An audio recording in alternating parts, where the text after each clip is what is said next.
Hi guys, welcome to my channel. So if you're new here, hi, hello, my name is Anne, and on here I do create live and studying Italy videos. I'm a paid content creator as well, so if this looks to be content you're interested in, please do consider subscribing to the channel, and thank you for doing that. Okay, so today we're going to talk about ERSU Palermo. The call of application is open as I speak to you now, but then let me show you where Palermo is. Palermo can be found in Sicily, okay, Sicilia. So let me give you a bit of background. So this is like a regional scholarship basically, but then listen, in this region, that of Sicily, we have ERSU Palermo, we have ERSU Messina, we have ERSU Catania, okay, basically. And then under ERSU Palermo, there are various schools that fall under this, okay, under this. I don't know if I can call it a regional scholarship or anything like that, because they're all in the same region, okay. Basically, the list of, let me say, universities or schools that fall under this ERSU Palermo scholarship include that of University of Palermo, LUMSU of Palermo, Academy of BBAA of Palermo, and others as well. Basically, if you're intending to come and study like masters, PhD, bachelors, research work in these universities, you can apply for this scholarship. So let us quickly look at the benefits. Okay, what are the benefits for this year's call? So as international students, you fall under 40 said. The benefit that you're going to receive is this 6,656.52 euros, okay, basically as an international student, and that is 100% of the scholarship money. So let us basically quickly look at the ISEE bracket. Okay, so it's written here, you guys fall under this section. So like based on the ISEE bracket, they've written here that should like your ISEE, the one that you'll be presenting, ISEEUP, be less than 50% of the limits requested, for this academic year. They're going to there's going to be 15% increment in your scholarship money, and they're going to give you 7,000. It's here 7,655 euros.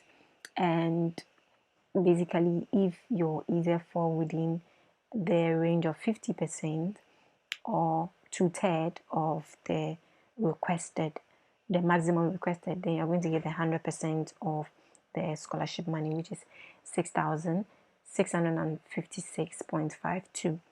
Further, you've stated here that if the ISEEUP that you'll be submitting, if should it be more than 2/3 of the limits stated, then you're going to get 3,228.26 euros. So I hope you guys got that. So basically, let us talk about the basis under which the scholarship money is going to be increased. So the first base, which is here, is going to be increased by 15%, which we've already looked at. It's going to be increased by 50% if your money is less than half of the ISEE limits. Okay, and then if it's going to be increased by 40% to people with disabilities, and then it's going to be increased by 20% for female students enrolling in STEM courses.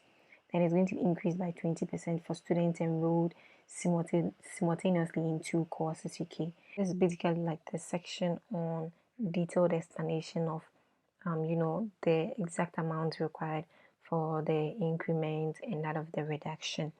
Okay, basically, so you guys can kind of look at it, check it out in the call. So with the equivalent economic situation indicator like the ISEE, the maximum they're requesting for this year is that of 22,500 euros, and that of the equivalent asset situation indicator, the maximum required for this year, to which you should not go beyond, is that of 51,361. Let us talk about the document that they are requesting. So they are requesting, as always, the family declaration document. But then for this particular scholarship, it's a bit particular. The year that they are requesting for is that of 2019. When I saw it, I was a bit shocked. I was so shocked. But then that is what they are requesting. They are requesting for 2019. So they want your family declaration document, and that is basically that covers your family composition, that covers your income and then your assets and properties. They want it to be for that of the year 2019. When I saw it, I was a bit surprised too. So I went back to look at previous calls because this is the call for 2023, 2024. So how come they're requesting for 2019? I was a bit shocked. So I went back to previous calls and it is true. Let me show you in a bit, though it's unrelated. As at the year, um, as at the year 2020, 2021, that year's call for application, they were requesting for, that's the call. It's even in English, you can see. They were requesting for 2007. Like, they were requesting for the ISEE, in your case, ISEEUP, of that of the year 2007. This is very surprising. So I realized that it is actually true. This call actually really do go back in time. So this year, in 2023, 2024, they are requesting for 2019. That's them, and that's what they've decided. So that is all that you guys need to know. And then outside of that, there's always the section for students from particularly poor countries. You basically have to go to the Italian mission or the Italian embassy in your country, and they're going to give you a document which you're going to present during the application. So this is the motivi di esclusione. It's very, very important. I think I've not mentioned it in previous videos, but I feel like it's very important to mention it. If you fall within this range, you could be basically excluded from participating. If you are in possession of a qualification, even if it's obtained abroad, and then it's of the same level or higher than the course that you're coming to study here in Italy, to which you are requesting for assistance or for benefit. So they're breaking it down here. If basically you're enrolled or intending to enroll in a first level course, you're going to do bachelor's, and then you already hold a bachelor's degree, you kind of get it. If you come to enroll in masters, but then you already have a master's degree, you can be excluded from participating. You kind of get it, especially if you are requesting for benefits. Otherwise, you can come and study, but then you have to pay the money yourself. You kind of get it. Then the other things which could get you not to win the scholarship include presenting documents that are false and basically not abiding by the timelines set for their call. Basically they've asked you to present your ISEE parificato at a certain date, so if you do not present it during the date stated, it could get you excluded. You kind of get it. Then the other thing that can get you excluded is if you do not meet the merit requirement. Basically during the first semester, they're going to just look at need, but then during the second semester they're also going to look at merit, because by then you would have written exams and all of that. So if you also happen not to meet the merit requirements for the second semester, that can also that can affect you receiving the second installment of the money, because the first semester they're going to give you the first installment by December, but then for you to get the second installment, they are going to look at merit as well. You kind of get it. I wanted to show you something very quickly.